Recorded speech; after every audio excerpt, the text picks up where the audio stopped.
বাড়িতেই যদি এরকম অতি সহজে ছানার সন্দেশ বানিয়ে নেওয়া যায় তাহলে আর দোকানে যেতেই লাগে না। তো নমস্কার বন্ধুরা, ষোলোআনা বাঙালিয়ানার রান্নাঘরে তোমাদের সবাইকেই স্বাগত জানাই।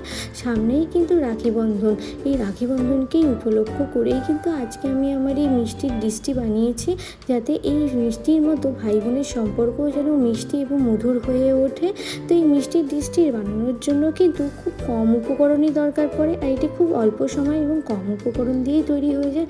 তো এখানে প্রথমে আমি দেখতেই পাচ্ছি দুটো দুধের প্যাকেট নিয়েছি। তোমরা কিন্তু বাজার থেকে যে কোনো দুধ কিনে আনতে পারো।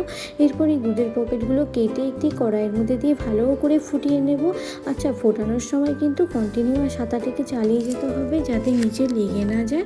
এরপর দুধটি ভালো করে ফোটানো হয়ে গেলে আলাদা একটি পাত্রের মধ্যে কিছুটা দুধ আমি তুলে নেব এবং অবশিষ্ট দুধটাকে ভালো করে নাড়িয়ে চাড়িয়ে আবারও ফুটিয়ে নেব। ফুটিয়ে নেওয়ার পর ওর মধ্যে ভিনেগার মিশ্রিত জলটি দিয়ে ভালো করে নাড়িয়ে চাড়িয়ে ওখান থেকে ছানাটা আমরা বের করে নেব। অবশ্যই এই টাইমটায় মনে রাখতে হবে যাতে গ্যাসের ওভেনটা বন্ধ থাকে। ওভেনটা অন থাকলে কিন্তু হবে না, গ্যাসের ওভেনটাকে বন্ধ করে দিতে হবে। বন্ধ করে দিয়ে ভালো করে এরকম নাড়িয়ে চাড়িয়ে ছানাটা বের করে নেব। ছানাটা দেখো বেরিয়ে এলে এরকম একটি স্ট্রেনারের সাহায্যে ছানাটিকে আলাদা করে নেব এবং এই ছানাটিকে আলাদা করে নেওয়ার পর একটি ভালো জল দিয়ে এটিকে ভালো করে ধুয়ে নেব, যাতে ছানার মধ্যে যে ভিনেগারটা আমরা ব্যবহার করেছি সেটি যেন না থাকে। এরপর ভারী একটি জিনিস দিয়ে ছানাটির উপর রেখে দিতে হবে যাতে ছানার অবশিষ্ট জলটি বেরিয়ে যায়। এবং ছানার অবশিষ্ট জলটি বেরিয়ে গেলে এটি একটি পাত্রের মধ্যে আমি ঢেলে নেব। ঢেলে নিয়ে এরকম মিল্কমেড দিয়ে দেবো। তোমরা কিন্তু মিল্কমেডটা নাও দিতে পারো, তবে মিল্কমেডটা দিলে একটা আলাদাই ভালো স্বাদ আসে। তো এবং হালকা হালকা একটু মিষ্টি মিষ্টি হয়, ক্রিমি ব্যাপারটা হয়। তো এবার ছানাটিকে ভালো করে মাখিয়ে নেব, এরকমভাবে মাখিয়ে নেব যতক্ষণ না ছানাটা নরম হচ্ছে এবং একটি ডোয়ের মতো তৈরি হচ্ছে। অবশ্যই ছানা কাটার জন্য আমি যেমন ভিনেগার ব্যবহার করেছি, আপনাদের বাড়িতে যদি লেবু থাকে লেবুও ব্যবহার করে ছানাটি কেটিয়ে নিতে পারেন। অবশ্যই দেখো এখানে কিন্তু ছানাটা মাখানো হয়ে গেছে।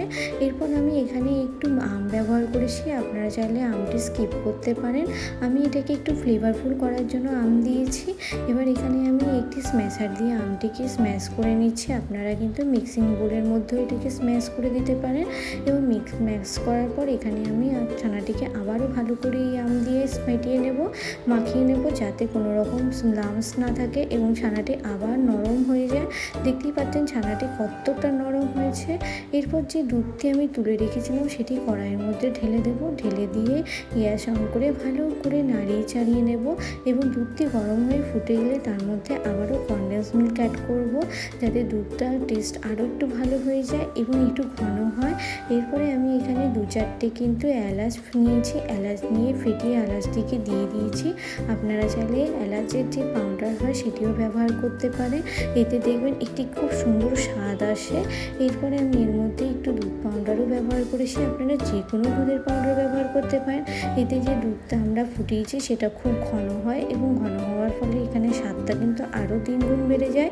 এরপরে যে ছানাটা ফেটিয়ে রেখেছিলাম সেটাও আমরা ছানাটা দুধের মধ্যে দিয়ে নেব এবং দুধের সময় দেওয়ার সময় কিন্তু আপনাদের খেয়াল রাখতে হবে গ্যাসের ওভেনটা কিন্তু আঁচ কম থাকে এবং কন্টিনিউয়াস দেওয়ার পর এটাকে আপনাকে নাড়িয়ে চাড়িয়ে যেতে হবে যাতে কোনো প্রকার লাম্পস না থেকে যায়। এবং নাড়িয়ে চাড়িয়ে নেওয়ার পর ভালো করে ওটাকে একটু ফুটিয়ে নিতে হবে। তারপর এখানে আমি মিষ্টির জন্য 2 চামচ চিনি ব্যবহার করেছি। আপনারা চাইলে কিন্তু 3 চামচ বা 4 চামচ মিষ্টিও ব্যবহার করতে পারেন। আপনাদের মিষ্টি যেমনটা ভালো লাগবে সেইভাবে মিষ্টিটা মিশিয়ে নেবেন। তারপরে এরকম দেখতেই পাচ্ছেন ছানার মিষ্টিটা কি সুন্দর তৈরি হয়ে গেছে। ঠিক এরকমই তরল অবস্থাতে কিন্তু এটিকে একটি বোলের মধ্যে আমরা তুলে নেব। এর চেয়ে বেশি ঘন করলে কিন্তু এটি ভালো লাগবে না। এবং এটিকে তুলে নেওয়ার পর ভালো করে ঠান্ডা করে নেব। ঠান্ডা করে এটিকে 2 ঘন্টা বা 3 ঘন্টার জন্য ফ্রিজে রেখে দেবো। যতক্ষণ বেশি ফ্রিজে রাখা যায় ততই বেশি ভালো। দেখুন ফ্রিজ থেকে বের করে আনার পর মিষ্টিটি দেখতে কি সুন্দর লাগছে। একটু আপনাদের কেটে দেখালে বুঝতে পারবেন কি সুন্দর তৈরি হয়েছে এই ছানার মিষ্টিটা। এই রেসিপিটি ভালো লাগলে লাইক, কমেন্ট, সাবস্ক্রাইব করে দেবেন বন্ধুরা।